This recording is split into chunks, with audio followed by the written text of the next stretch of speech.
Good morning, gamers. And I am up pretty early in the morning indeed this morning as I record this. Today I am about to head out to a monthly mini convention here in the southeast Missouri area. Not exactly the St. Louis Metroplex where I am right now, but a couple of counties over in St. Clair, Missouri. I'm headed over to our first GEA event. That stands for the Gaming Entertainment Agency. They do it every month.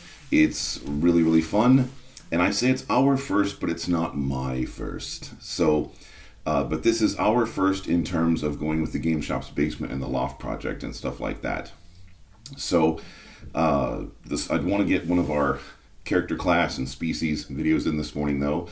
So today we continue through Old School Adventures Advanced Player's Book, and we mentioned the Duergar, the Underdark dwarves. Now, one thing about the Underdark in Mystara, which is the main world for the LOFT project, they don't actually call it the Underdark there. They call it the Shadow Deep. And I think there's a couple reasons for this. One reason is just so that it's not called the same thing in every single world. So in Greyhawk or the Forgotten Realms, you know, it's called the Underdark. In most literature for our favorite game, it's in the lore, it's called the Underdark.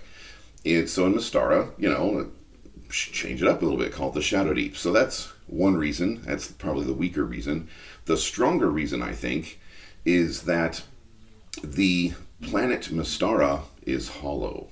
The folks who, in the early 1990s, the folks who were writing for Mystara at the time, they took the Hollow Earth mythology, you know, with Agartha and all the lizard people and all that kind of stuff. If you go to like the conspiracy theory or ancient legend type stuff on YouTube and you look up Hollow Earth, you know, there's a whole mythology there. And the folks that write our favorite game at the time in the early 90s, they went to town and they decided to Mystara. So Mystara is hollow. Instead of having an Underdark, there is a very thick crust of the planet before you get to the hollow world, and that crust is more than thick enough to have like an Underdark, only they call it the Shadow Deep. So anyway, well, John, I thought this video was supposed to be about Duergar. You've talked about a convention and you've talked about the Shadow Deep, Underdark, and hollow world of Mystara. I am a dwarf fan. I like dwarves. The Duergar, they are the Underdark, you know, usually evil versions of dwarves, just like drow tend to be the Underdark, evil versions of elves. The Duergar, not so much in Mystara. Mystara doesn't have a lot of psionics, but Duergar, you know, do have a higher propensity than normal for being psionic. And we haven't gotten to psionics yet in this video series because psionics aren't part of the official core Old School Essentials rules, and I want to do the official core stuff first.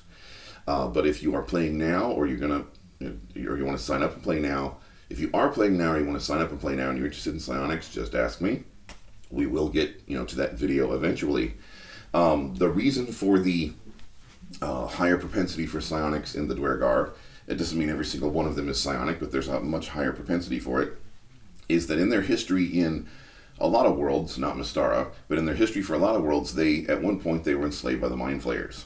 The reason they were not enslaved by the Mind Flayers on Mystara is because Mystara has no Mind Flayers. But we'll get to that in a future video too. There are different, we can do it now. So basically, for the first two editions of our favorite game, there was what they called Dungeons and Dragons. That was boxed set D&D, or sometimes we call it BECMI, B-E-C-M-I, Basic Expert Companion Masters Immortals. And that Mystara was the world for that. And it wasn't even called Mystara till the 1990s. It was just called the Known World, or the Gazetteer World. And that rule set never had psionics, didn't have Mind Flayers.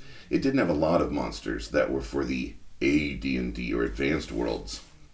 And so the writers they just wrote new monsters, a new ecology, a new ecosystem. There are different creatures that fill in some of those niches or those fantasy niches, but they're not the same creatures.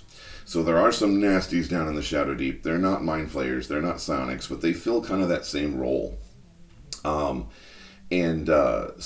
then there, for the first couple editions of our game, there was what they called Dungeons and Dragons in the box sets that had the known world gazetteers that would become Astara, and then they had Gary Gygax's hardbacks that were called Advanced D&D. Advanced D&D, those worlds were like Forgotten Realms, Greyhawk, stuff like that. And once Wizards of the Coast got a hold of D&D, starting with the 3rd edition, they did away with that whole separation thing of the two brands. There's the D&D brand and the AD&D brand. And Wizards of the Coast, starting with 3rd edition, they just said, hey, it's all D&D. And they put our little multiverse together there. No more separation. So, anyway, the Duergar, or the dark, Underdark, or Shadow Deep versions of dwarves, depending on what world you're on, whether you call it the Underdark or the Shadow Deep. Tomorrow we will move on to the regular dwarf, because that's next in alphabetical order as we go through Old School Essentials Advanced Player's Guide. And I'm going to head off to the convention and spread the word about the LOFT project and stuff and the GM Academy School. So in the meantime, I will see you around the gaming table.